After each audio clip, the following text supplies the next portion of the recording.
Welcome to the Living in Alignment podcast. My name is Amy Landry. Through a collage of conversations, here we distill mindful living and timeless wisdom within a modern, everyday context. Thank you for being here. The One Giant Mind app has continued to be an anchor for me when my meditation practice falls off track. It landed in my lap quite a number of years ago now and continues to be the first place I refer people to when they express the desire to learn to meditate and sit with themselves in quietude. Jonni Pollard is not only the co-founder and creator of the One Giant Mind Learn Meditation course and the One Giant Mind Teacher Training Academy, which both have, by the way, taught over 250,000 people from around the world to meditate. But most significantly, Jonni is an internationally recognized meditation and wisdom teacher who has dedicated his life to sharing ancient knowledge gained from some of the greatest living masters of our time. Jonni, welcome. Thank you for being here. Thanks for having me, Amy. Studying and teaching for over 2 decades, today, Jonni, you travel the world teaching meditations, running workshops, retreats, and the foundation of your teachings stem from the timeless Vedic tradition, with the core of your teachings focusing on embodying our deepest nature of love, which I found to be a very rich message in your book, The Golden Sequence, a Manual for Reclaiming Humanity. So with that in mind, Jonni, how did you land here? As in land, having this conversation with you right now. I loved your story in your book, learning about you from childhood. So may I respond in the most literal way? How did I land here now? As in, how did I come to arrive in the present moment? Because all we have is here and now, right? So how did I arrive at the capacity to sustain a continuum of awareness of the present moment without it being obscured by a relentless neurosis to try and control the idea of the future? Because whenever we're trying to control the future, it's just the idea of the future, because the future is only now in the making. And also to relinquish the regret and the weight and the heaviness that comes with an unresolved past. How did I come to arrive here and sustain a clear vision and relationship with what I feel is the ever unfolding now? So that's how I'm going to take your question. And I arrived at that by a process of relentless inquiry as a child, having very powerful and deep senses of what life is, what's important, what makes me feel whole and connected to life, where life has meaning. And I came to understand this through the stark contrast of many experiences that I was having that were generated by the environment that I was in. My childhood was filled with all kinds of experiences that contradicted and tried to override the innocence of awareness that seemed to be just inherent in me. And I'm of the belief that we all come into this world, into this life, into our bodies with a degree of this awareness. And it is to what extent that is nurtured by our environment, namely our parents, our society, our culture, our teachers, our friends, our social circles, all of this kind of thing. To what extent is it nurtured? You know, people ask me, is it nature versus nurture? And I say, no, it's nature and nurture. But we require both. We have a nature, and that nature needs to be nurtured. And so I had an awareness of my nature versus an emerging condition that was being imposed upon me. And one that I had a great amount of resistance to. I remember being defiant from a very, very young age, people imposing ideas on me about the way things were. This is just the way it is. And I'm like, no, it's not. And probably appeared to be, in moments very precocious, and arrogant and just straight up defiant, insolent. And from my perspective, which I maintain to this day, was just an expression of my spirit and an unwillingness to let the light go out. And furthermore, an intolerance for anxiety, which was the toxic byproduct of accepting indoctrination, surrendering to indoctrination. I noticed that if I allowed myself to be indoctrinated, I would experience heightened levels of anxiety. And what I was always conflicted or confronted with was the underlying need to belong, which is an inherent part of our survival, furthermore, our capacity to thrive. And so as a child, I would always be negotiating between the need to belong, aka the need to conform,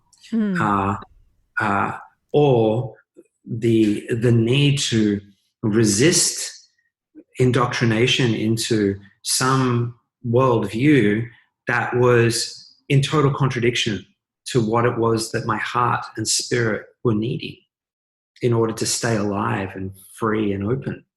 And so I was torn and aware of the battle that I was in as a child of, do I sell my soul to belong, or do I hold on to my soul but be isolated and lonely, misunderstood, and a nonconformist, and not only lonely but rejected, specifically rejected because I held my ground. And this was a remarkable sort of rite of passage for me growing up that ultimately led to a real certainty of self. Because when you make the choice not to conform, you want to make what you are making a choice to be count. If I'm not going to be belonging here, it better pay dividends, because my need to belong is strong. There's a pull there that, I'm not going to belong to something that doesn't receive me, that doesn't see me, doesn't value me, doesn't hold me. There is no language. There's nothing for there to be any real exchange. And by the way, from this position now as a teacher, this is the narrative of pretty much every human, right? And I think the only thing that makes me unique is that for some reason, I was just absolutely relentless in my refusal to conform. And started at a very young age trying to work out then, well, if I'm not that, what am I? Who am I? Well, how do I belong? How do I satiate the yearning of my soul to belong when I don't feel like I belong? How do I feel that? And it's been a remarkable journey of cultivating my capacity to turn my senses and my attention inward, to develop a very deep and meaningful relationship with myself. And in doing so, discovered something extraordinary, which is that everybody is actually going through the same thing as me. It's just that for the most part, most people have yet to confront the choice to relinquish the conditioning and obey their soul, obey their heart, and wean themselves off that.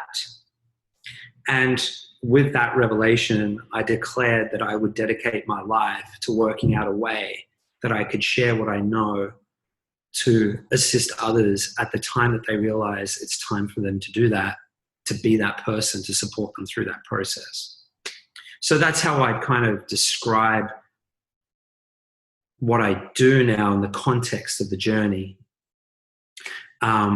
and people refer to me as a meditation teacher because that's probably the easiest way to kind of at the front door understand what I do. But essentially,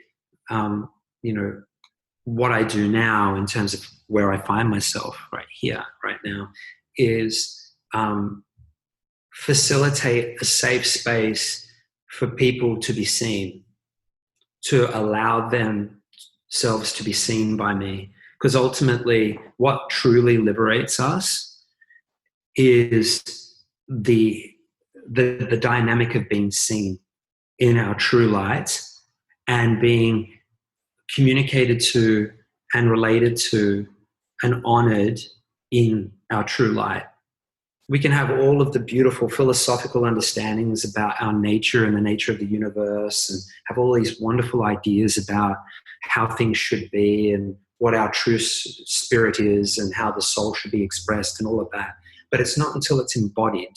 It's not until it's simplified into an experience of innocent, of loving, benevolent attention that is not occupied by desperation and neediness, other than to serve.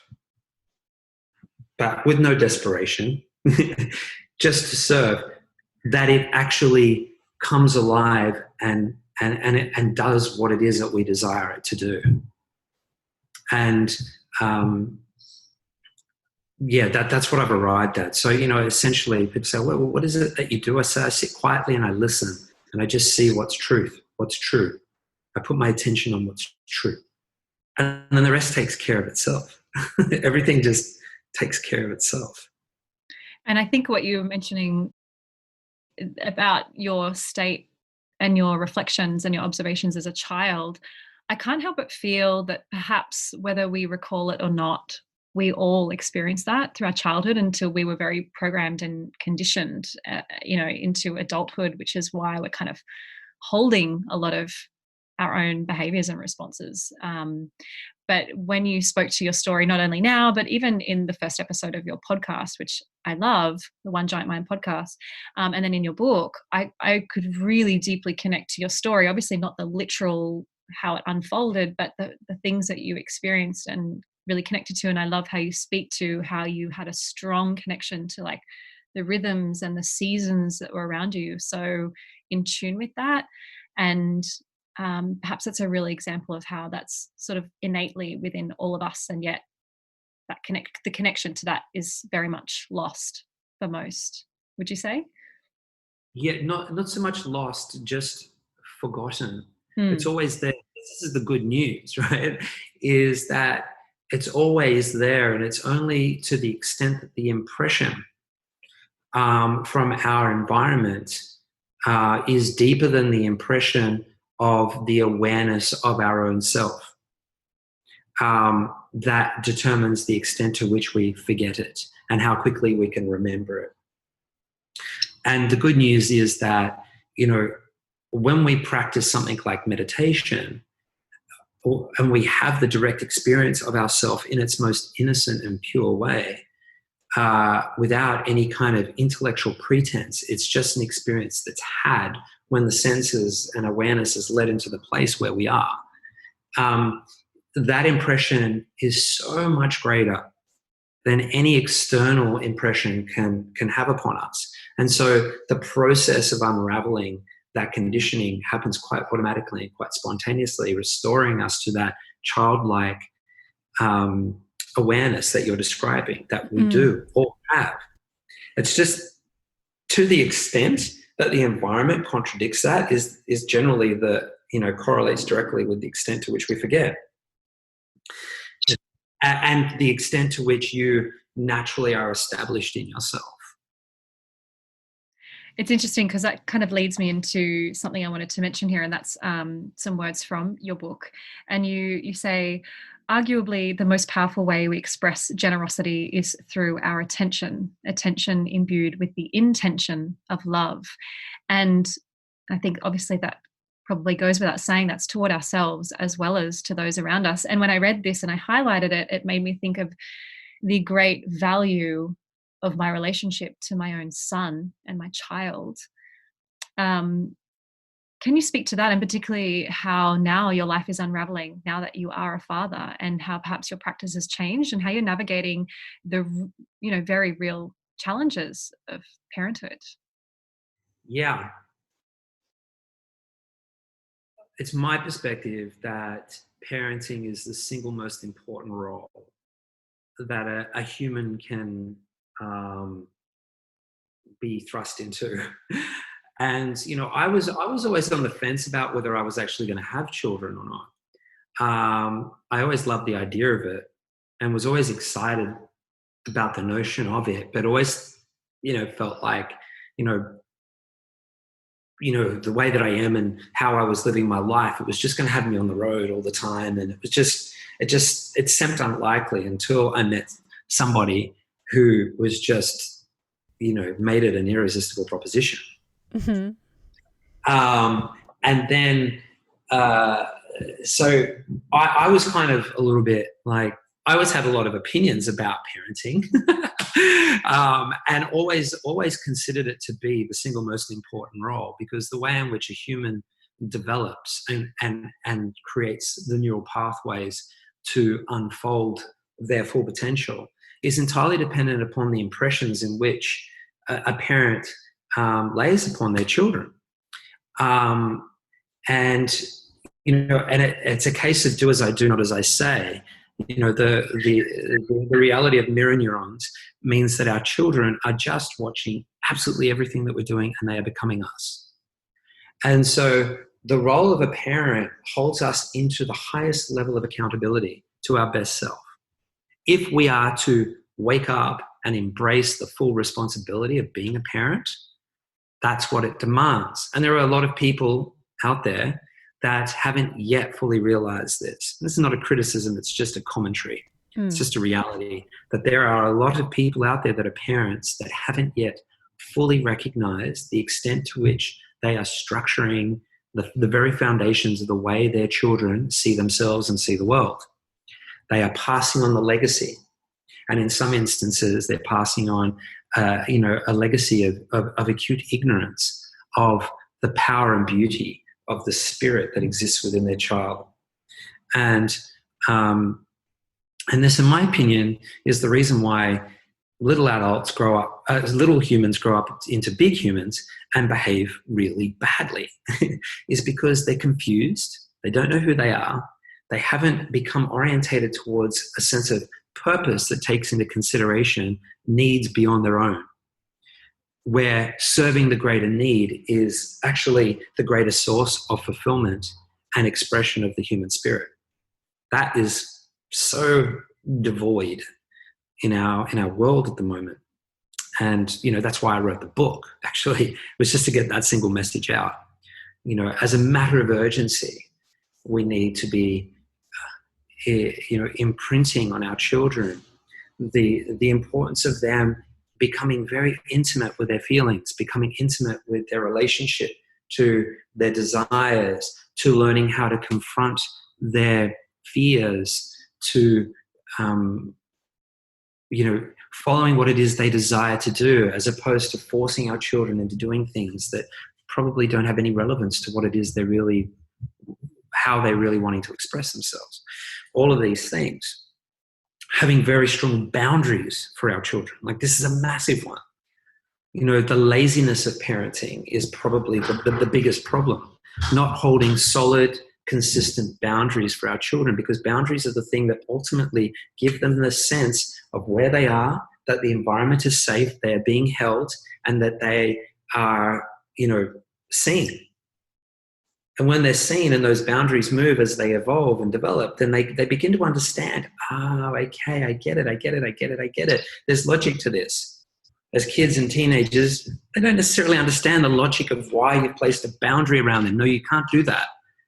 And it's for your safety or something. They don't understand it, but eventually they do. And when they do, they go, wow, I'm so appreciative of the fact that you taught me that. Because you see the kinds of people that didn't have boundaries when they grew up. And they're very confused, very insecure, very unsure, don't know how to make effective and accurate decisions for themselves that are about ensuring that they're going to continue evolving in a sort of a wholesome way. they're constantly repeating the same mistakes because they're confused. And that's because of the parenting, as far as I'm concerned. So you ask me, how has it changed my life? In every conceivable way. And it has given me an opportunity to put everything that I know and everything that I've been cultivating as a practice into the role of being a parent with a little girl. And it's giving rise to the most fulfilling experience of my life. The relationship that I have with Safira and Carla, because I can never really look at my relationship with Safira in isolation of my relationship with Carla, and vice versa, because we're a unit now. And so my relationship with my wife, Carla, it's intrinsic to the relationship with Safira, and how the three of us feed off each other and bounce off each other and grow from each other is just, it's everything. It's just everything. And every day, we just wake up just like so filled with, we're only 21 months into it, and we're just like, wow, there's just no sign of getting sick of this. And I think every parent surely knows that it's just like you've never experienced the depth of love. You just, it's indescribable, really. Mm-hmm. And beyond words, I think. Mm-hmm. Completely beyond. Yeah.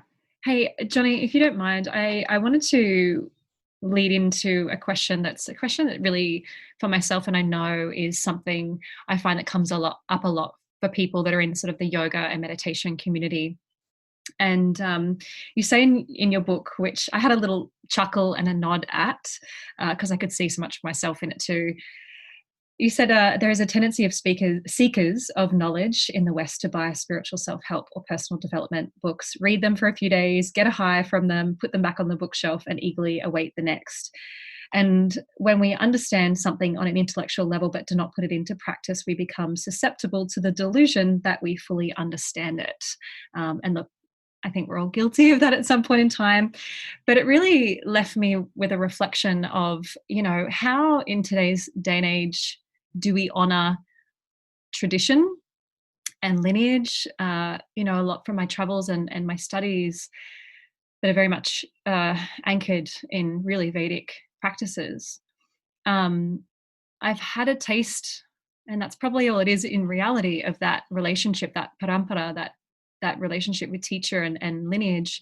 And it's very hard to get in today's day and age. And I would just love your reflections and thoughts and on the value of tradition and how that can be very experienced and embodied in our world today, because it's very difficult. Yes. The greatest way to honor tradition and the body of knowledge that gets passed on through tradition is embodiment. This is the core of everything that I do, because ultimately it is only through embodiment that every wish and hope for any master to their student comes alive, is fulfilled. The wish is fulfilled only when the student is truly liberated and elevated into the status of eligibility to pass the knowledge on. And so the beautiful tradition continues. So it's my perspective that the only way that we can truly honor tradition is by fulfilling its promise, fulfilling its call to action through the ages. And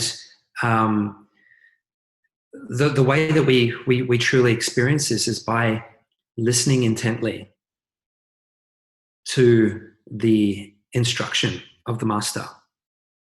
And I think that the success that I have had in all of this journey is more so in being a student than a teacher, because I know how to listen so intently and then just commit fully and wholeheartedly to the instruction. And invariably, the result is yielded. Like, it becomes self-evident.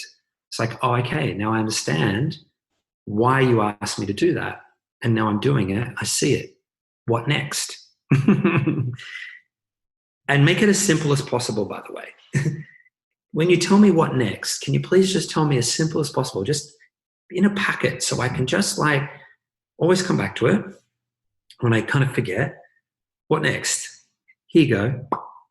And this was the relationship that I had with my teachers, and my relationship to the beautiful traditional lineage or lineages that I take refuge in, and draw upon the power of its wake. Because when we talk about tradition, what we're talking about is a path well trodden that has done a lot of the heavy lifting for us, that we can kind of slot into.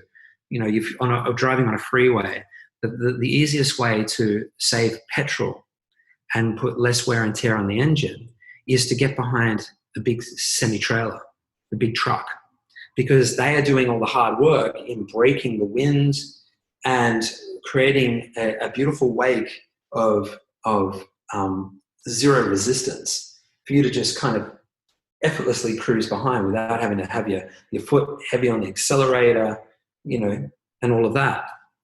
And so tradition is much the same. We are in the wake of history, of thousands of years of practice being passed on from one master to student. And as time passes, that stream of knowledge becomes like a torrenting river, where before we may have had to swim, and now all we have to do is fall back into it and let it take us down the stream and relax and enjoy the entire process unfolding. It happens almost by itself. And when we realize this, a deep sense of gratitude, it naturally emerges. We're just like, oh, thank goodness, because it's already hard enough as it is. Imagine if we didn't have all of the knowledge that had been laid out before us to assist us in guiding us to get to where we are now. And then all that's left to be done is just diligence and vigilance to the now, to the truth of our spirit, and to continue honoring the highest expression of ourself, and being compassionate when we notice the forgetfulness, when we slip into behaving in ways that are more reflective of a condition rather than a nature of the truth of who we are. And just honor that. And it's really as simple as that. But being ever vigilant. Vigilance gives rise to illumination. The more vigilant we are in the present moment, the moment becomes illuminated. And with illumination becomes increased awareness of all the layers of things that are taking place. And what we notice is that there is an elegant complexity, an orderliness to all the layers that if we try to kind of contain in our mind on some intellectual level, we just become overwhelmed and so disjointed and disconnected. The orderliness we are able to observe is that it emerges from a place of feeling, not a place of thinking. The orderliness correlates with a sensory experience of wholeness, completeness, and a desire to want to be a part of it, to be expressive of it, and to contribute to it. This is this underlying belonging thing that we were talking about. And then the more we keep surrendering and being vigilant to the present moment, the more illumination there is and more awareness there is more insight about the way in which things operate, the more artful we become in bringing ourselves into every moment of exchange, every relationship, every dynamic, where we are not only creating the opportunity for us to be expressive of our spirit, which is vital for our own well-being to thrive. It's, you know, as much a selfish pursuit as it is a selfless pursuit. But we notice that in doing so, we are nurturing everyone and everything that we're coming into contact with. And that then creates this beautiful exchange of reciprocity that enlivens and fulfills the promise, which is unity, which is interconnectedness, which is shared growth and shared awakening into ever states of, mind-blowing expansion, deeper levels of perception of the nature of things, correlating to greater capability to be an awesome human, to be a human that's relevant to as many humans as possible, which is what I think is at the deepest part of our soul, as a desire to be as relevant to the whole thing as possible. That's what gives rise to fulfillment. And I guess the sense I'm picking up here too is that very consistent embodying of very humble quality of studentship in a way, just literally living from that state. And coming back to the question of tradition, and I have no doubt you can relate to this. There's something indescribable about being in India and studying in India and being around masters and in whatever tradition and type we're speaking to here. And then you come back into daily life of the Western world, and that can be sometimes a really challenging integration, if you will. Mm-hmm. I guess what my understanding from what you're saying is just that real commitment and consistency about showing up and embodying that studentship and the teachings and the things that you're learning and trusting in that process. Am I digesting that? Absolutely, except for the last word, trusting in that process. Because from the perspective of you, because you and I are having a conversation, so I'm going to relate directly to you. We don't want to use the mechanism of trust, because what that is, trust is like a crutch that doesn't allow us to put the full weight on our feet. We use a crutch to take the weight off something that we believe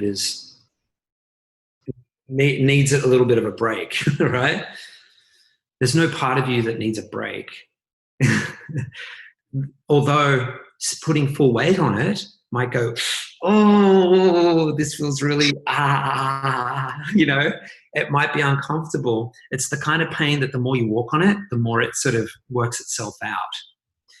And so trust is like I don't really know it to be true, but I'm going to do it anyway. And that's not the truth, because the truth is you do know. It's an intellectual crutch. It's kind of like it's the last little bit of letting go of the condition, the belief in powerlessness, the belief that I'm not who I know myself to be. It's trust is the remnants of that. It's like I'm ready to let go of trust and sit in the discomfort of the responsibility of claiming what I know. Mm. It's easier to resort to trust and kind of sit on top of the discomfort of claiming what we know and pretend we don't know, but do it anyway and just stay small. Or we can let go of that and expand our awareness into the fullness of our being and go, actually, I know, but the knowingness freaks me out because it actually puts me in the driver's seat and I have to take full responsibility for what's going on right now. I have to commit. It means that I can no longer pretend. I'm a knower. I am. And with that comes a great sense of responsibility, I'm feeling. Mm-hmm. And it's the responsibility that scares the pants off us. But this is the next phase for so many people that have been doing this work for so long. We want to lose the vernacular of trust, hope, and faith, because all of those suggest that we don't know, but we're going to just keep moving in the direction anyway. You do know. It's slightly non-committal, isn't it? Yeah, but it's okay. They're important instruments. They're gateways. They're bridges. But how many times do you need to walk across the bridge? How many times does the universe need to reveal to you that you're on the right path, that every decision you've made is right, it's good, it's all unfolding. At what point are you going to look at fear for what it is? It's a sensation that's happening inside the chest that is being triggered by existing in a world that is so completely separate from the way in which we biologically evolved. It's separated.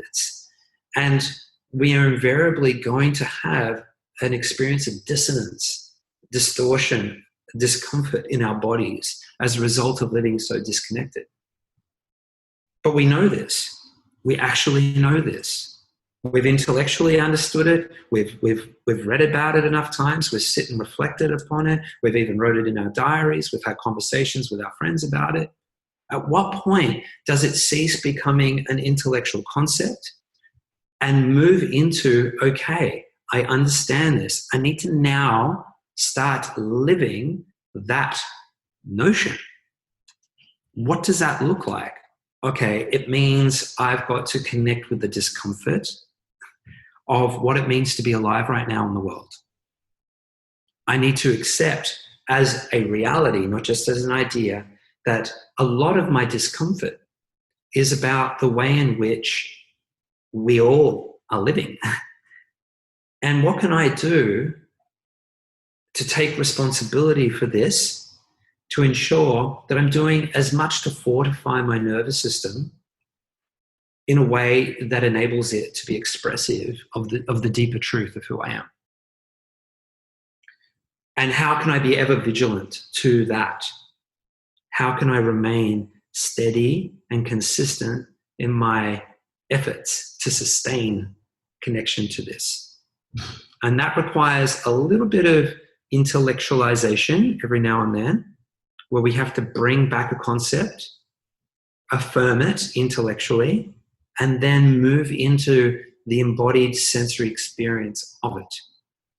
We transition back into it. We forget it, we transition back into it. We forget it, we transition back into it. This is the practice. And this is essentially what the golden sequence is just a really simplified procedure by which we bring ourselves back into the truth of our loving hearts when we have forgotten it. That's what the entire book's about in its most simplest terms. And so, the mechanisms of trust, faith, and hope are important when we are truly in despair, or we truly don't see, and we truly don't know, and we do feel hopeless, we do feel untrusting, we do feel,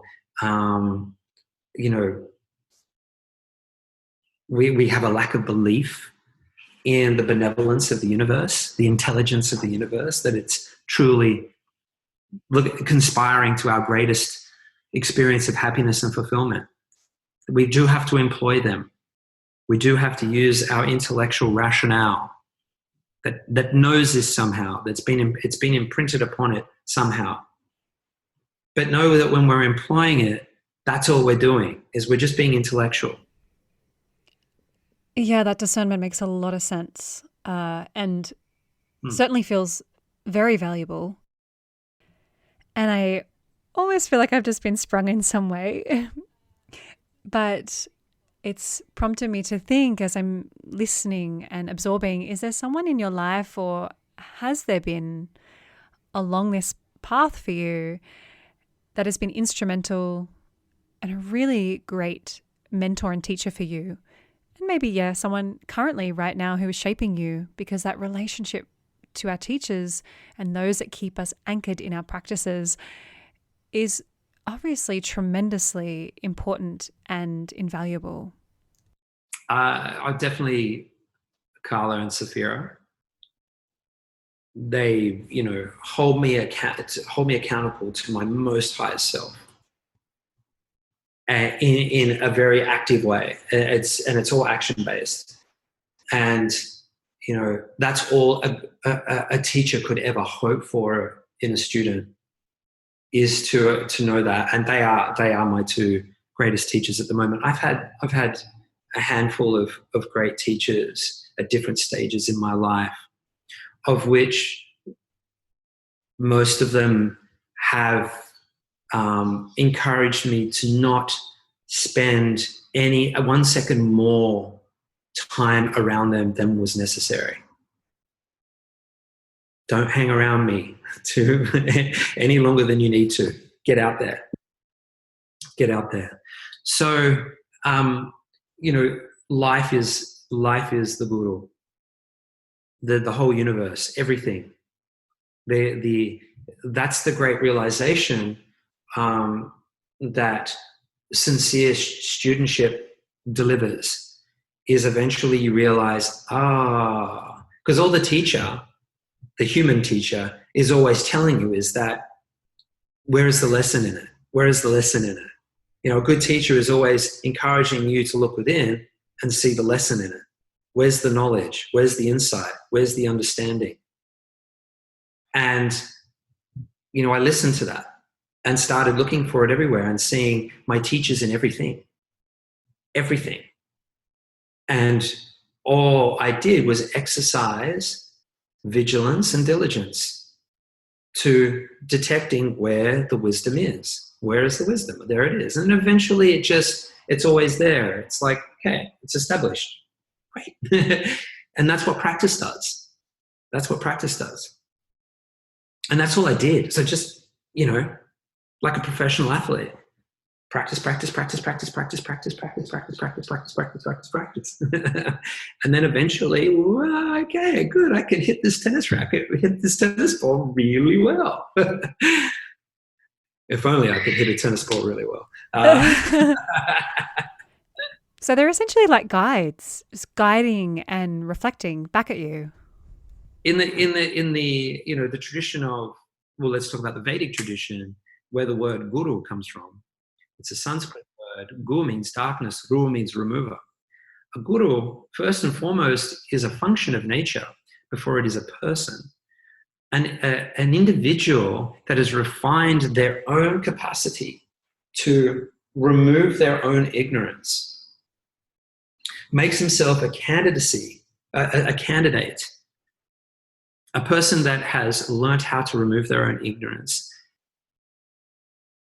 makes himself a candidate for nature's intelligence to acquire their nervous system so that they can fulfill that function for nature. And so being a guru is more about being a function of nature. Nature is constantly seeking to illuminate itself to itself. And we humans are a part of nature. We're a very extraordinary, sophisticated expression of nature's intelligence in a physical form. And nature requires our individual experiences to understand itself. And what it seeks to do is to express its intelligence through the varying conditions of our nervous systems. And there are those individuals that recognize this and refine their nervous systems very specifically so that their nervous systems can be acquired by certain functions of nature so they can be that in service of nature. And that's what I was instructed to do, to refine my nervous system very deliberately to be acquired in a very specific way by nature's intelligence. So a very specific thing happens through me. And that's all that really happens through me. As a result of it, it's just a constant thing through the deliberate establishing of relationship to first the notion, then secondly to the experience. We move into the experience of it, and then over time we just get out of the road and allow that thing to happen. It's incredibly beautiful. Yeah. So that's it is, right? And it makes you go, oh, okay, right. Well, if that's all that needs to happen. Well, then, I'd like to do that. I'd like to be acquired by nature's intelligence to serve in the most meaningful and relevant way. And there are many different ways for that to occur, and there are many different ways that is being expressed. And all that's required is just to gently lend your curious, inquiring mind into that final level of feeling. what is it that I desire most to be expressive of inside of myself? Because nature communicates to us through desire. Our desires are actually the sweet whisperings of nature's intelligence, gently coercing us towards where it would like us to go and how it would like us to unfold. And so all we need to do is stop hijacking our desires and using that energy to try and acquire greater status, validation, instant gratification, soothing, and all of that, and utilize it as the mechanism to orientate ourselves towards the most fulfilling experience that we can have. It requires some work in that, confronting the condition. And this is why I am a huge, what do you call it, endorser of meditation, because meditation at the front gate opens us up to sufficient internal space to be able to accurately discern the difference between the truth of a creative impulse of nature's intelligence moving through our nervous system as different to the impulse of fear and anxiety that can hijack the impulse of creativity and utilize that for its own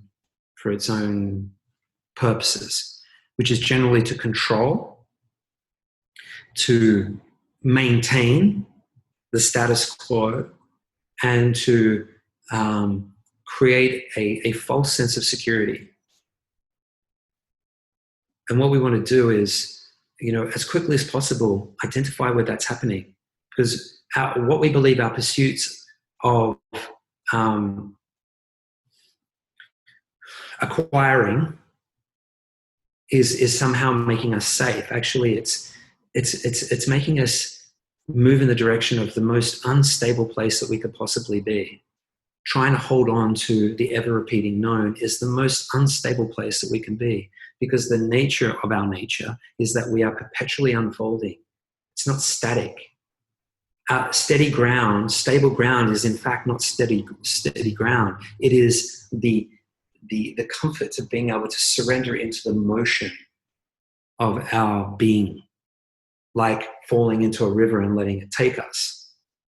We find our greatest level of security when we can just surrender into that emotion and let it unfold without trying to hold on to it.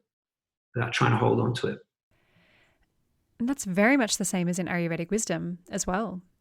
Everything's constantly in flux, and so just surrendering to that change and being in rhythm with that is most harmonious, if you will. Yeah. On a more personal level, Jonni, and take this question as you will, what does life living in alignment look like for you? Open and sensitive to my own need in any moment, which might be as simple as needing to go to the toilet and making sure I listen to that, to having a glass of water, to listening very intently to what it is that's been asked of me of my wife or my mother or my friends, or, to listening intently to the frustrated cry of my baby girl or the giggle of her. Being in alignment is finding balance between my internal resource to be open and attentive first, and if I am depleted in any way, to tend to that, to tend to my sense of I don't have a huge amount to give here. I'm going to be limited, and I'm anticipating that there is going to be a greater demand than the supply. So I'm going to go and top it up. And generally the way that I do that is go and have a meditation or lie on my back on the grass and look up at the trees, breathe, feel the earth, look at the clouds and just in wonderment, just take a moment, reconnect and go, all right, lovely. Generally it's fatigue that gets the better of me. because life's just so demanding. Yes. Even in our, enforced isolation, you know, there's always so much to do. And so, being aligned is putting things really in their proper place of priority. What's priority here? To continue doing all these things, or just stopping, meditating, connecting. And then once I've done that, just being really clear about what's expected of me, what the demands are, and how best I can meet them. And then not beating myself up when I don't tick all the boxes, because it's all fine. We'll live another day. The world's not going to implode because I didn't get all the things on my list done. It's fine. Totally. Yeah. Our lives depend more on our beingness rather than our doingness at the moment. And it's so easy to forget that the most simple practices are those which can be the fastest and most profound to bring us back into that state of alignment, Yeah, the fastest reset that I know is a 20-minute meditation. It's extraordinary. Yeah. Jonni, what is your favorite sound? At the moment, it's my daughter's voice, specifically her guttural laugh. It's just the sweetest. It just causes an involuntary gush of all the good stuff flowing into my heart. To hear her joy, it just, yeah, that's my favorite sound. And what's your greatest high in life? The middle road. The sweet balance between being and doing, and the connection to the sustainability of that, knowing it's a continuum, it's not going to run out, it's only going to increase. I never ride the highs to its heights because it invariably will self-regulate. Nature is always looking for the middle road, for the sustainable middle road. It doesn't operate in extremes. It fluctuates into extremes in order to balance and correct itself, or to be expressive of an imbalance. And so I'm not ever looking for a high. I've aspired to things, and reached those milestones and experienced great highs, only to discover that it's followed by a tumbling back to some baseline. And I let go of the idea of pursuing a string of highs, like moments in life, like beads on a necklace. I'm not interested in having, lying on my deathbed and reflecting on my life as a beaded necklace. Here is this event, and here is this event, and here is this event, and here is this event, and here is this event that I'm proud of. And in between all of those events, in my relentless pursuit to acquire that, and completely ignoring mine or the well-being of others, I just relentlessly pursued all of those things, and I achieved them, and they came and they went, and I don't know. I don't think I've quite worked it out yet. I don't want to be that guy. Yeah. I'm not that guy, and I just thank my fortunate stars that I was able to realize this at a relatively young age, having had the opportunity to achieve some things that were some things that appeared important to me at a young age. And I ticked those boxes and went, oh, okay, that didn't really do it. All right, well, what else? And,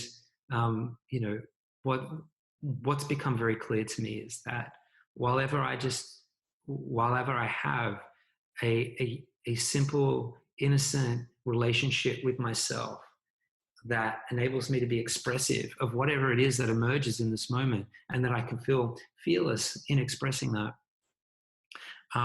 everything is fantastic. One of my teacher's teachers talks about the greatness that comes with being in a state of neutrality and being dispassionate. So trying to maintain almost a neutral state, continued to come back to that place, which was almost a little confusing when I heard it the first time, but as it's marinated, it's starting to make more sense. As you say, the highs can be followed by deep lows. I think that what you're saying is perhaps a cousin of what I'm saying, but I wouldn't ever describe myself as dispassionate nor neutral. I'm certainly not in any way trying to neutralize my spontaneous and instinctive response to life. I am what I am. I respond how I respond. And that is to say that I become enraged at injustice, where I feel a sense of rage. I am still deeply hurt by, the way in which we can behave towards each other sometimes, and the full gamut of human emotions. And I think that there is, and not to contradict your teacher's teacher by any way, but we're having a conversation about it, so I'll give my opinion for what it's worth. That there is what I described as being able to sort of ride life in that middle ground is a natural byproduct of allowing nature to take its course. I think there is a danger in trying to be like that, to try and bring about a state of equilibrium, because then we go into denial about what it is that we actually are feeling. I arrived here not by denying or resisting any force inside of me, by actually just giving full life and expression to it. And what I find is that when I exhaust my mental and emotional inquiry, and I am expressive of that, particularly when I look into the past and the things that I may have carried with me, and give air to that and release it. What naturally happens after that release is just a settling. A settling. In the Vedic tradition, it's referred to as anand, bliss. It's referred to as that beautiful, gentle, it's not elated, it's not spiky, it doesn't rise and fall. It's just the constant continuum of the knowingness of being.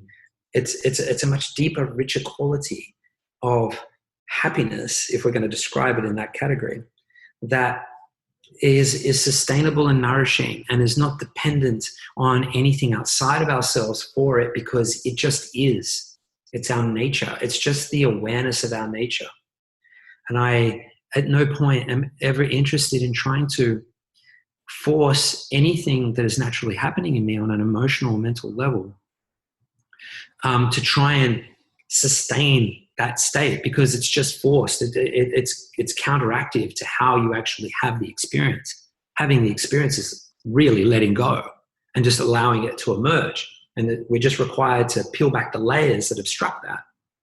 And so, as an instruction, as a teacher, I always say, we don't want to try and be neutral, because I actually don't think that's possible. We can experience a degree of equilibrium in our hearts and still have an impassioned response to, the violation of the sensibility of our humanity. Yeah, and that makes a lot of sense, Jonni. And I think the weaving, what I'm taking from you, and then this concept that I had learned, it really, I think they actually do harmonize quite well, because my understanding of that teaching was that it was more about how we could feel, as you say, feel the feelings and ride the waves of life, but how, for example, our meditation practice can actually enable us to more quickly come back to our true nature and move through the emotion and come back to that state of more resilience, which I guess has been, the word neutrality has been used, but it's more, as you say, that you're coming back to that baseline, that true nature within ourselves, and how we find that resilience to ride those waves and come back to that place. Does that make sense? Yeah. Totally. We're saying the same thing. I'm just, probably just highlighting a thing that you may not be making reference to at all, but something that I notice in the pursuit of higher states, that there can be a literal interpretation of certain teachings that actually becomes a blocker or inhibitor of us doing the work that's necessary to get to the state that's being described by a master or something, for example. And a lot of the nuanced how-to stuff becomes lost in translation of these teachings. And it sounds like you've got a total grasp on that, and that's wonderful. Mm. I'm glad that we were able to clarify that. Yeah. Because what I think, and probably it's my lack of articulation maybe initially, but what you were saying very much, I think, highlights very much the same kind of message and theme. Yeah, very much. Jonni, have you got anything you would like to share with myself or the listener about what you might have coming up, or if you want to share about any trainings or anything in the pipeline at all? Yeah, we've got a lot of things happening. We're going to be announcing soon the opening of our centre up in Mullumbimby, which is on the northern New South Wales coast near Byron Bay. And at this place, my wife and I will be offering a whole gamut of wonderful programs and workshops that some will be made digital and be made available online. Including a real deep dive into the golden sequence teaching. So if you're somebody that's read that book and want to kind of take it to the next level, at some point we'll be offering, a much deeper dive workshop into that, of how not only it can be implemented into your life, but how you can actually share it with others in a constructive way. One Giant Mind and the Teacher Training Academy every 3 months is offering a new cohort. There has never been a greater time than now for people to be empowered with the knowledge of how to teach others to have the beautiful connection with themselves. And, if you're somebody that feels called to do something really meaningful, you're a passionate meditator, I really encourage you to check out the training on the website. There's a bunch of videos there that sort of lay it out.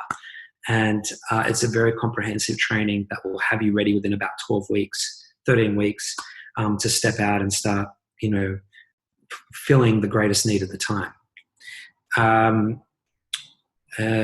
What else can I tell you? There are a lot of exciting events that are going to happen out of One Giant Mind over the next 8 weeks in response to the COVID-19 phenomenon that's happening around the world right now. In my opinion, is a really exciting opportunity for a mass collective awakening. And a lot of what we're going to be doing in that period of time is supporting the sustainability of this awakening, so that the crisis itself doesn't become the infrastructure of the awakening, because when the crisis leaves, generally the awakening goes away. It collapses back on itself again. We go back into that forgetfulness. We want to ensure that whatever awakening occurs during this beautiful crisis, that it sustains itself, and then we can generate some profound change as a result of that new awakening that occurs in this time. So we're going to be doing that. I don't know how soon this podcast is coming out, whether this is actually going to be relevant in your timing of things, but if it is, you can find out about what One Giant Mind's going to be up to over the next couple of months by checking us out on Facebook and Instagram, all of the normal places, which we haven't been very active on for a long time, but we're going to breathe some life into it. I'll link everybody to your website and to the One Giant Mind website and all the channels and that kind of thing too.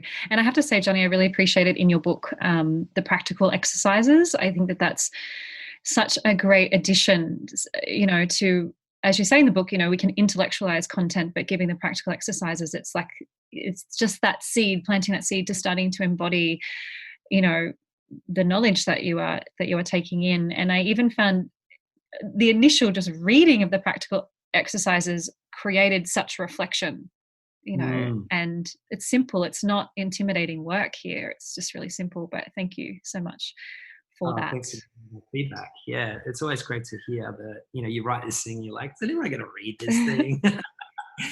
Yeah, so it's always to hear. Yeah, and the podcast as well, the One Giant Mind podcast that you recorded has been tremendously enriching. I've listened to every episode and I highly recommend it to whoever's listening to this now to check it out. But thank you so much for your time, Jonni. It's been the greatest pleasure to have you and to have all your wisdom and insight and to be able to share that with everybody. My pleasure. Thank you, Amy. If this episode was of value to you and your life, please subscribe. And if you can think of someone who would benefit from this dialogue, please do them a favour and send it their way.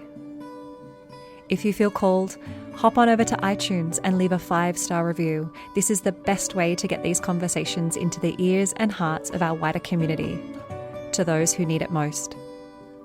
You can find me at amyelandry.com or over on Instagram at amyelandry. May we all move a little closer to a life living in alignment.